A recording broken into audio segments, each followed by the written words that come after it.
বাংলা ছবির দুনিয়ায় নতুন করে ঝড় তুলেছে দেব শুভশ্রীর ধূমকেতু।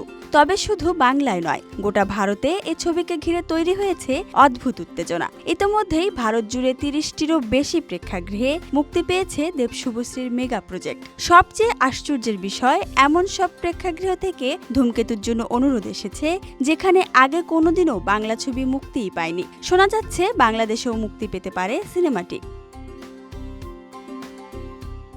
নির্মাতারা বলছেন ইতিমধ্যেই ১৫ কোটিরও বেশি ব্যবসা করে ফেলেছে এই সিনেমা। ছবিতে দেব শুভশ্রীর রসায়ন ছাড়াও প্রশংসিত হয়েছে ছবির গানগুলো। আলোচিত হচ্ছে ছবিতে শিল্পীদের অভিনয়ের নৈপুণ্যতা। দেব শুভশ্রী জুটির কামব্যাক যেন বক্স অফিসে রীতিমতো ঝড় তুলেছে। ১৪ আগস্ট মুক্তি পাওয়া এই সিনেমা মুক্তির আগে থেকেই অ্যাডভান্স বুকিংয়ে ছিল চোখে পড়ার মতো। প্রথম দিনে প্রায় ২ কোটির বেশি আয় করেছিল এই সিনেমা, যা ছিল বাংলা সিনেমার ইতিহাসে নতুন রেকর্ড। ৪ দিনে প্রায় ১০ কোটির বেশি টাকা ঘরে তোলে দেশীয় জুটির এই ছবি। কিন্তু অনেকেই ছবির আয় নিয়ে সংশয় প্রকাশ করতেই ছবির প্রযোজক রানা সরকার এখন পর্যন্ত মোট আয়ের একটি পরিষ্কার চিত্র তুলে ধরেন সোশ্যাল মিডিয়ায়। তিনি পোস্টে লিখেন, ধূমকেতুর বক্স অফিস নিয়ে যাদের অঙ্ক কঠিন হচ্ছে তাদের জন্য কিছু তথ্য।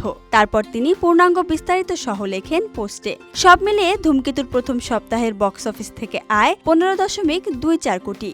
এটাই বাংলা ছবির এখনো পর্যন্ত সবচেয়ে বেশি আয়। তিনি আরও লেখেন, ন্যাশনাল মাল্টিপ্লেক্স চেন ও নন মাল্টিপ্লেক্স হলগুলোতে বাংলা সিনেমার অতীতে যা বক্স অফিস কালেকশনের অনুপাত ছিল, সব হিসেব ভেঙে দিয়েছে ধূমকেতু ও দেশীয় জুটি। এ প্রযোজক রাজ্যের মুখ্যমন্ত্রীর প্রতি কৃতজ্ঞতা জানিয়ে লিখেন, মাননীয় মুখ্যমন্ত্রী ও মাননীয় মন্ত্রী অরূপ বিশ্বাসের হস্তক্ষেপে বাংলা সিনেমাকে শো দেওয়ার বিষয়ে পশ্চিমবঙ্গ সরকারের নির্দেশের ফলে আজ প্রমাণিত হল, বাংলা জুড়ে একটা বাংলা সিনেমা যা ব্যবসা করতে পারে সেটা ন্যাশনাল মাল্টিপ্লেক্সের থেকেও অনেক গুণ বেশি। সবার উপরে দর্শকের আশীর্বাদ। ধূমকেতু যে ইতিহাস তৈরি করলো সেটা বাংলা সিনেমা ইন্ডাস্ট্রিকে অনেক গুণ এগিয়ে দিল। শনিবার ছিল ধূমকেতুর স্পেশাল স্ক্রিনিং। সমাজ মাধ্যমে একটি ভিডিও পোস্ট করেছেন এসবিএফ এর কর্ণধার মহেন্দ্র সোনি। তবে সেটি ওই স্ক্রিনিং এর ভিডিও নয়, এটি একটি পুরনো ভিডিও ছিল।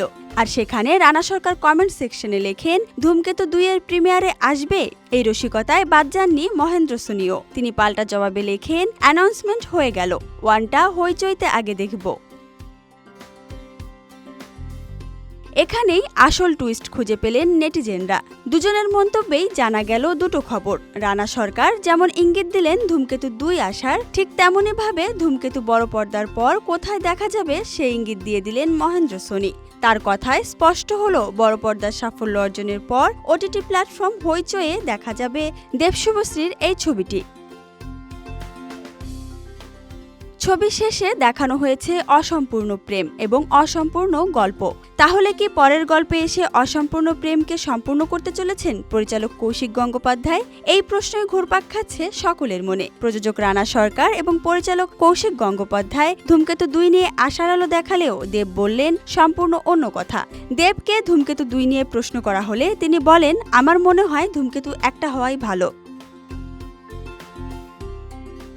তবে শুভশ্রীর সঙ্গে আবার কাজের কথা প্রসঙ্গে এই অভিনেতা বলেন, অবশ্যই ভালো স্ক্রিপ্ট পেলে আমি কাজ করতে রাজি। এরপর শুভশ্রীকে প্রস্তাব দেওয়া হলে ও যদি রাজি হয় নিশ্চয়ই আবার একসঙ্গে কাজ হবে। তবে ধূমকেতুর মতো ছবি একটাই হওয়া ভালো। এদিকে ধূমকেতু সিনেমার দ্বিতীয় ভাগ দেখার জন্য অপেক্ষায় দর্শক মহল। দেব শুভশ্রীর অনুরাগীদের পক্ষ থেকে ধূমকেতু ২ এর অসংখ্য আবেদন জানানো হয়েছে। দেব যেন এদিন স্পষ্ট করে দিলেন, ধূমকেতু ২ হওয়া আর সম্ভব নয়। যদিও মঞ্চে যখন দর্শক তাকে এই প্রশ্ন করেন, তিনি কিন্তু সরাসরি না বলেননি, বরং বলেছেন দেখা যাক কি হয়। অর্থাৎ পরিস্থিতির সঙ্গে এই সিদ্ধান্ত বদলেও যেতে পারে বলে ধরে নিচ্ছেন ভক্তরা। Desk report, Dhaka express.